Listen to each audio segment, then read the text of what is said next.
Aloha and welcome to this week's video. This is part 2 of the ihe or short spear. So I'm going to be finishing up the spear in this video.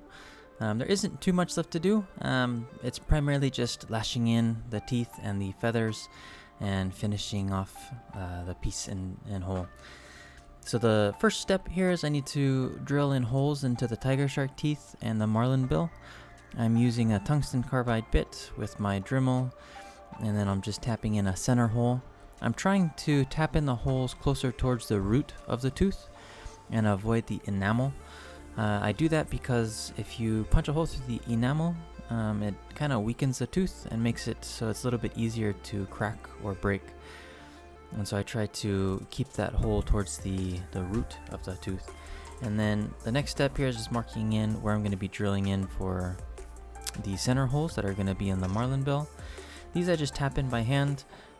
If I had a drill press, I'd probably use it. But I just mark these and then drill them in. I do want to be careful so that they stay nice and straight on both sides. Otherwise it can look kind of weird if you've got one or two of the holes that are offset to the left or right. And then before I can begin any lashing, I'm going to clean up any excess epoxy that was left over from when I glued in the teeth. And so this just cleans up all of that epoxy out. Now that I have it drilled and tapped, the epoxy really doesn't do much anymore. It just kind of holds it in place a little bit. The lashing is going to be the primary method of mechanical hold that keeps it in place. Kind of like on knife, whenever you see a knife maker and they put the scales on, they glue the scales onto the tang of the blade, but then they pin it, and the pins are the mechanical hold that really hold it in place. The style of lashing here is just a basic style. It creates a triangle pattern. Because both sides are using the same center holes, it kind of ends up creating a diamond pattern in the center, which looks kind of cool. And I'm just doing a single ply or single thread each action. Depending on the piece, I will do a double ply. The cordage that I'm using is pretty strong, and so I don't really need to double ply it for now. I do split it into two sections though. So I lash one half of the teeth and then lash the other half. I do that so that if one of the sides breaks, if the teeth break or the lashing comes undone, it doesn't come undone for the whole thing, and I don't have to relash as much if I need to fix it. So it's just a little bit better process for doing that. If I were to be making this for like actual combat, I'd probably lash one or two teeth at a time. That way, if one of the teeth breaks, you can easily replace that one without needing to undo any lashing on the rest of them. But that takes quite a bit longer, and so I don't usually do it that way. I kind of like the way that it looks so like this, rather than an individual lash for each tooth. It should be a lot more knotting, and I don't think it would look as clean. And the piece is, it is a functional piece. You could use it, but it's still just art, so I'm not going to worry too much about it. For the feathers, I do glue a little bit, so I'm gluing the feathers into place. The glue isn't meant to be the hold. It's kind of similar with the epoxy on the shark teeth. It just holds it in place temporarily so that when I go to lash, I don't have to worry about them. Similar to like if you were to fletch feathers on like an arrow, or even the arrow tip on an arrowhead, you'll see that they use sinewed and then some type of pitch, and it just makes it easier to lash it together.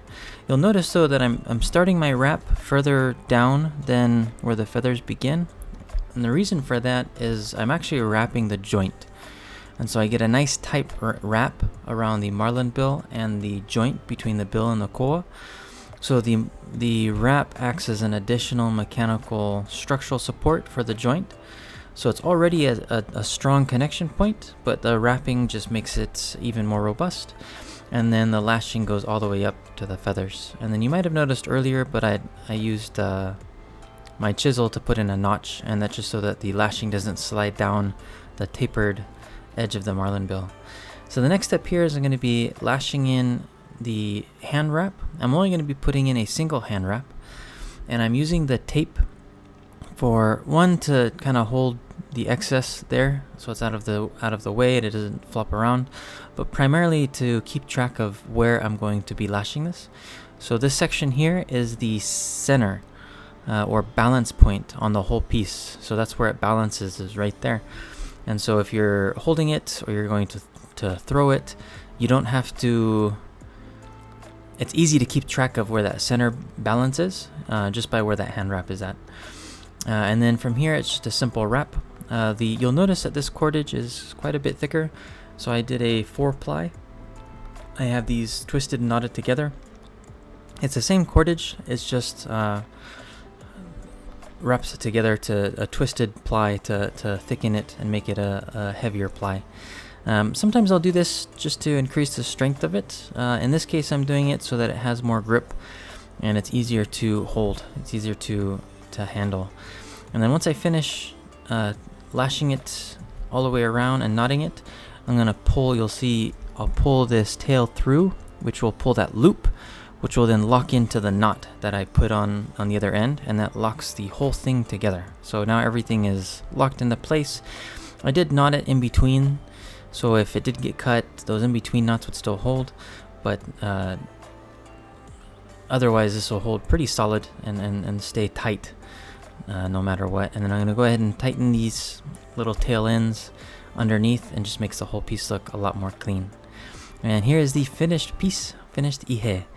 I love the way the dark koa turned out. It was kind of bright earlier in the day, so I'm going to take a second video later in the evening when it's a little bit darker. But man, does this look awesome. I do love making spears.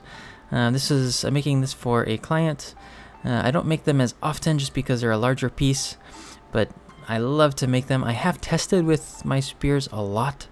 In fact, I tested throwing the spears, and that's in a previous video, I think maybe a year or two ago. I might link that here at the end. But this is definitely a fun piece to make, and I hope you enjoyed the video. If you liked it, go ahead and leave a like and subscribe. Mahalo nui for everyone that watches my videos. I greatly appreciate it. I have a ton of fun making this piece, and I'm happy that at least someone else does too. See you next time.